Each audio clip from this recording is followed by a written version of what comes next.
ગીર સોમનાથના વેરાવળમાં નગરપાલિકા ચૂંટણીને લઈ ભાજપ દ્વારા મધ્યસ્થ કાર્યાલયનું ભવ્ય ઉદ્ઘાટન કરવામાં આવ્યું છે।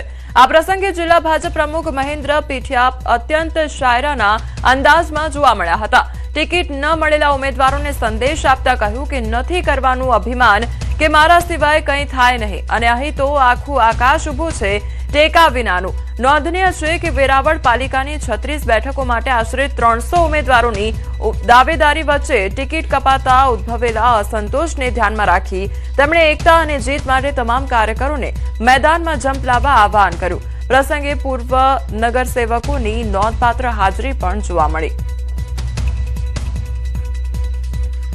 આ કાર્યક્રમમાં અત્યારે ઉપસ્થિત થઈ ગયા છે અને જ્યાં પણ આપણે એમને કામ આપશું, જ્યાં પણ આપણે એમનો વાત કરશું ત્યાં આપણી જોડે જ ભારતીય જનતા પાર્ટીની સાથે બધા જોડાયેલા છે, એટલે એમાં કોઈ શંકા રાખવાની કે બીજી કંઈ જરૂર નથી। અને છેલ્લે એટલું જ કહેવાનું કે નથી કરવાનું અભિમાન કે મારા સિવાય કંઈ થાય નહીં, અહીં તો આખું આકાશ ઊભું છે ટેકા વિના। અસ્તુ વંદે માતરમ। ગીર સોમનાથમાં કોડીનારના દેવડી જિલ્લા પંચાયત બેઠકને લઈ ભાજપ દ્વારા પૂર્વ સાંસદ દિનુભાઈ સોલંકીના નિવાસસ્થાને મહત્વપૂર્ણ બેઠક યોજવામાં આવી હતી। આ બેઠકમાં કોડીનારના ધારાસભ્ય તેમજ કેબિનેટ મંત્રી ડોક્ટર પ્રદ્યુમન વાજા ઉપસ્થિત રહ્યા હતા। બેઠક દરમિયાન દેવડી જિલ્લા પંચાયત અને તાલુકા પંચાયતની બેઠકો પર ભાજપના ઉમેદવારોને જંગી બહુમતીથી જીતાડવા માટે રણનીતિ ઘડવામાં આવી હતી। સાથે જ મંત્રી વાજાએ સોશિયલ મીડિયા અને ઇન્ફ્લુએન્સર્સ પર કટાક્ષ કરતા જણાવ્યું છે કે ઘણા લોકો ગુમરાહ કરવાની કોશિશ પણ કરશે, પરંતુ તેઓ માત્ર સોશિયલ મીડિયા સુધી જ સીમિત રહેશે અને જમીન સ્તરે કામ નહીં કરે। મંત્રીએ કાર્યકરોને સાવચેત રહેવા અપીલ કરી અને દિનુભાઈ તેમજ શિવાભાઈને અડધી રાતના હોકારો ગણાવી 108 જેવી સેવા આપતા નેતાઓ તરીકે વખાણ્યા હતા।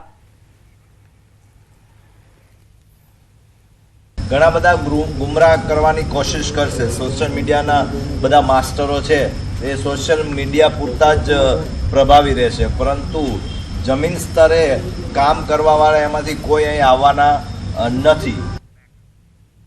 રાજ્યમાં સ્થાનિક સ્વરાજની ચૂંટણીનો જંગ જામ્યો છે, ત્યારે સીએમ ભૂપેન્દ્ર પટેલે મહેસાણાથી ચૂંટણી પ્રચારના શ્રી ગણેશ કર્યા છે।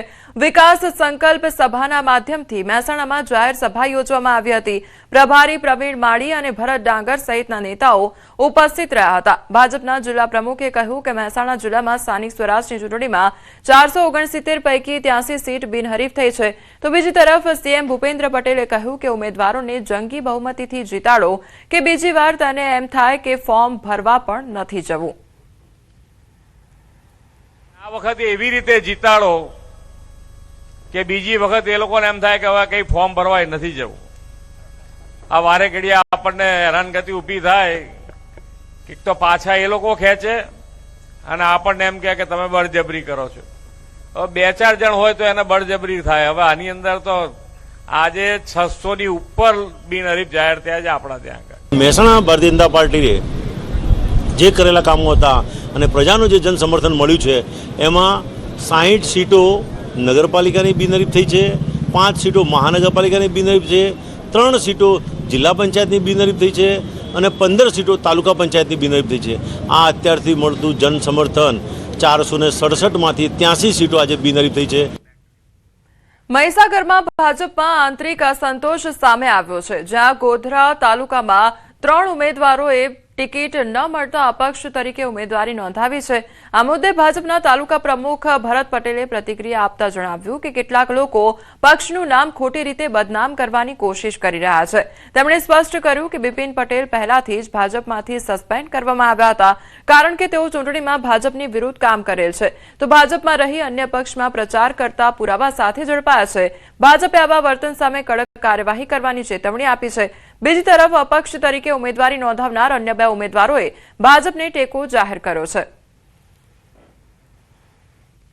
આજ દિન સુધી એક પણ વખતે સક્રિય સદસ્ય છે નહીં, એટલે ખોટી રીતે ભાજપને બદનામ કરવા માટેનું જે બિપિનભાઈએ જે અભિયાન ઉપાડ્યું એ બિલકુલ તદ્દન પાયાવિહોણું છે। પાર્ટી એમને 2 વખત આગળ ભૂતકાળમાં પણ સસ્પેન્ડ કરેલા છે। ભાજપાના મોવડી મંડળ દ્વારા ઉંમર થઈ જવાના કારણે તમને ટિકિટ આપી શકતા નથી એવા જૂઠા દાવા કરવામાં આવ્યા છે।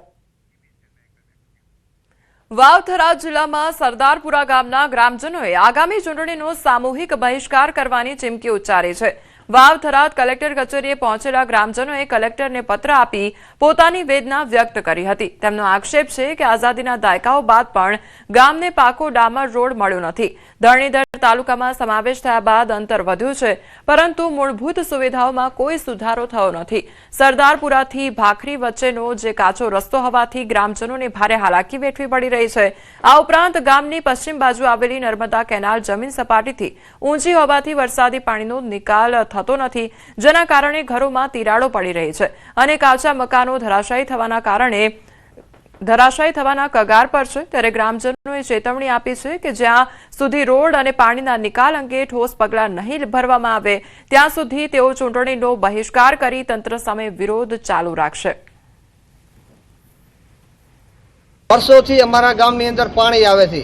વાવ ખેતરોનું પાણી, સરદારપુરા ગામનું પાણી પશ્ચિમ દિશા તરફ વહેણ કરે છે અને પાણી ઊંચું ચડતા અમારા ઘરોમાં પાછું ફરી વળે છે, જેના કારણે મકાનો ધરાશય થાય છે, પાકા મકાનોને તિરાડો પડે છે. આવી વારંવાર સમસ્યાઓ અને પાણી નિકાલ બાબતે ગંભીર સમસ્યા લઈને અમે રજૂઆતો કરે છે, પરંતુ આનું કોઈ નિરાકરણ આવેલ નથી. એટલે આજે ગામ લોકો બધા ભેગા મળીને એક સાથે ચૂંટણી બહિષ્કાર કરવાનો નિર્ણય લઈ અને માનનીય મહેરબાન કલેક્ટર સાહેબને આવેદનપત્ર આવ્યા છીએ. હાલ અમે મોગણી એવી કરા હતા કે ભાખરી ભાઈ ધરણીધર તાલુકામાં અમને મેલ્યા એટલે અમારે રસ્તાની અગવડતા મોટી છે.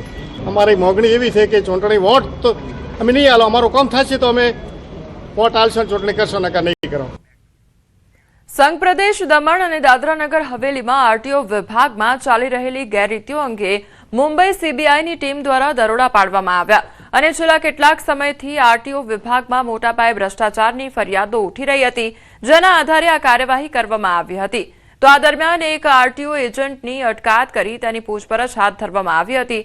ખાસ કરીને ટુરિસ્ટ વાહનો, મોટી બસો અને કોમર્શિયલ વાહનોના પાસિંગમાં ગેરરીતિ થતી હોવાની શંકા વ્યક્ત થઈ રહી છે. તો સીબીઆઈની કાર્યવાહીથી સમગ્ર વિસ્તારમાં ફફડાટનો માહોલ જોવા મળ્યો હતો. જો કે સત્તાવાર રીતે કોઈ માહિતી બહાર આવી નથી, પરંતુ તપાસ પૂર્ણ થયા બાદ કરોડોનો બેનામી વ્યવહારો ખુલાસા થવાની શક્યતા પણ વ્યક્ત કરવામાં આવી રહી છે.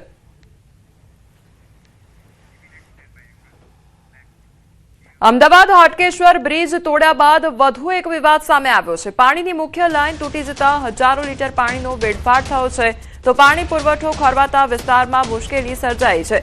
હેવી મશીનરીથી કામગીરી દરમિયાન લાઇનોને નુકસાન થયું છે. તો કામગીરી દરમિયાન એક પછી એક લાઇનો તૂટતા સ્થાનિકો પરેશાન થયા છે. અગાઉ ગેસ લાઇન તૂટવાની ઘટના પણ બની હતી.